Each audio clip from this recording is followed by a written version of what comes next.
తాకట్లో ఉన్న బంగారాన్ని విడిపించలేక వడ్డీల మీద వడ్డీలు కడుతూ ఇబ్బంది పడుతున్నారా? అయితే ఇప్పుడే సంప్రదించండి శివ గోల్డ్ కంపెనీ. మీ నమ్మకానికి మా హామీ శివ గోల్డ్ కంపెనీ.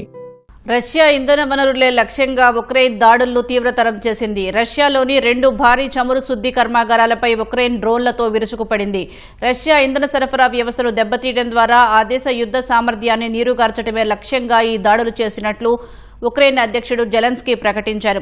ఉక్రెయిన్ వరుస డ్రోన్ దాడులతో ప్రపంచంలోనే అగ్రగామి చమురు ఉత్పత్తి దేశమైన రష్యాలో ఇప్పుడు తీవ్ర ఇంధన కొరత ఏర్పడింది. పలు ప్రాంతాల్లో పెట్రోల్ బంకుల వద్ద భారీ క్యూ లైన్లు కనిపిస్తున్నాయి.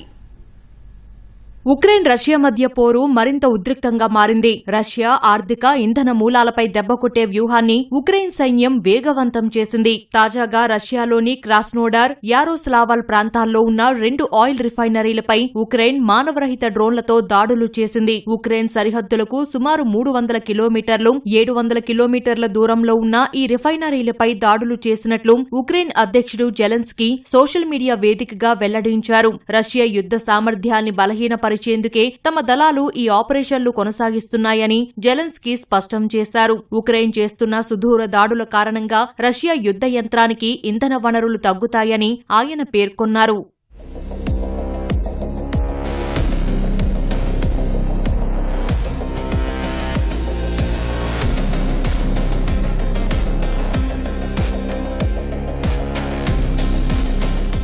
మరోవైపు ఉక్రెయిన్ నిరంతరాయంగా చేస్తున్న డ్రోన్ దాడుల ప్రభావం రష్యాపై తీవ్రంగా పడుతోంది. ప్రపంచంలోనే అత్యధికంగా చమురు ఉత్పత్తి చేసే దేశాల్లో ఒకటైన రష్యాలో అనూహ్యంగా దేశవ్యాప్త చమురు కొరత తలెత్తింది. రిఫైనరీలు ధ్వంసం కావడంతో సరఫరా చైన్ దెబ్బతింది. అనేక ప్రాంతాల్లోని పెట్రోల్ బంకుల్లో ఇంధన రేషనింగ్ విధించారు. పరిమితంగానే ఇంధనం ఇస్తుండటంతో పెట్రోల్, డీజిల్ కోసం వాహనదారులు కిలోమీటర్ల మేర బారులు తీరుతున్నారు.